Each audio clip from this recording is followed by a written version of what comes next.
మనం వ్యవసాయం మొదలెట్టిన కొత్తలో విపరీతమైన కలుపు ఉండేది మనకి.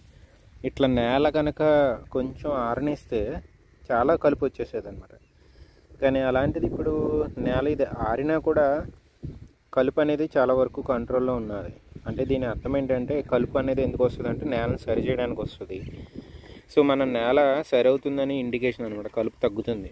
ఇదివరకు ఒకసారి అయితే మాకు 3 ఎకరాల మీద ఇంచుమించు ఒక 200 కూలీలు దాకా పట్టారు కలుపు తీయడానికి. కోనోవేటర్ వేసినా కూడా, కోనోవేటర్ వేసిన తర్వాత ఆడ కూలీలు 200 మంది పట్టారు.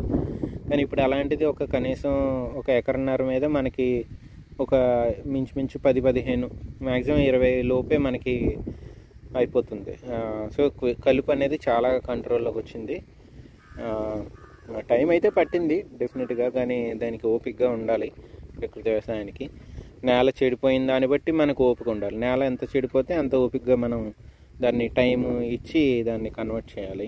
ఇమీడియట్గా బెనిఫిట్ వచ్చేయాలి అంటే రాదు. గత 7 సంవత్సరాలుగా మనం చేస్తున్నాము, కానీ ఇప్పటికైతే మనకి దిగుబడులు ఏమీ పెద్దగా లేవు. 15, లాస్ట్ టైం 17 బస్తాలు వచ్చింది.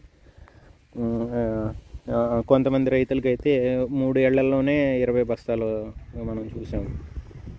మంచి నేలలు అయితే, బాడవ నేలలు. మనది ఇక్కడ గ్రావెల్ కాబట్టి మనది టైం పట్టింది. ఇంకా కూడా ఆశించిన మనకి ఇంకా దిగుబడి పెరగాలి. ఇంకా ఏంటంటే మనం ఓపికతో వెయిట్ చేస్తున్నాం నేల మారి దానికి స్వభావం మార్చుకుని మనకి ఇస్తుందని. నేల స్వభావం కనుక మారిస్తే మనకు అంత శ్రమ, ఇప్పుడు కౌలీలు ఎలాగైతే తగ్గిందో అలా శ్రమ తగ్గుతూ ఉంటుంది. ప్రకృతి వ్యవసాయంలో మనం చేసే కొద్దీ శ్రమ అనేది తగ్గుతూ ఉంటుంది. ఇనీషియల్గా నేల మారేదాకా మనకి శ్రమ అనేది ఉంటుంది. నేల మారిన తర్వాత శ్రమ తగ్గుతుంది. అదే మనం మంచిగా చేస్తున్నామా లేదా అనేది, మనం పెట్టే పెట్టుబడి అంతా శ్రమ ప్రకృతి వ్యవసాయానికి. ఆ శ్రమ తగ్గుతూ ఉంది అంటే కనుక మనం కరెక్ట్ లైన్లోనే ఉన్నట్టు. శ్రమ పెరుగుతుంది అంటే ఏ వ్యవసాయం అయినా, ప్రకృతి వ్యవసాయం అయినా ఏ వ్యవసాయం అయినా, వ్యవసాయానికి ఇండికేషన్ ఏంటంటే ప్రతి సంవత్సరం మనం శ్రమ పెరిగి పెట్టుబడులు పెరుగుతూ ఉంటే అది కరెక్ట్ లైన్లో లేము అని అర్థం.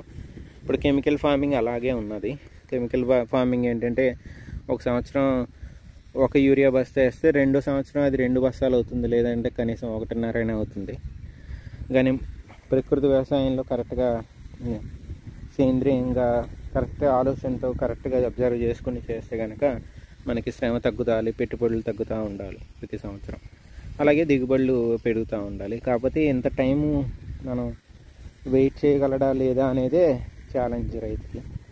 ఇమీడియట్ క్విక్ బెనిఫిట్ తీసేసుకుందామనే వాళ్ళు మాత్రం దీంట్లో నిలబడటం కొంచెం కష్టంగా ఉంటుంది. ఇప్పటికీ నమ్ముతానురా, దేనికని లిమిట్ ఉంటుంది. మనం ఎప్పుడు అలా ఉండిపోం.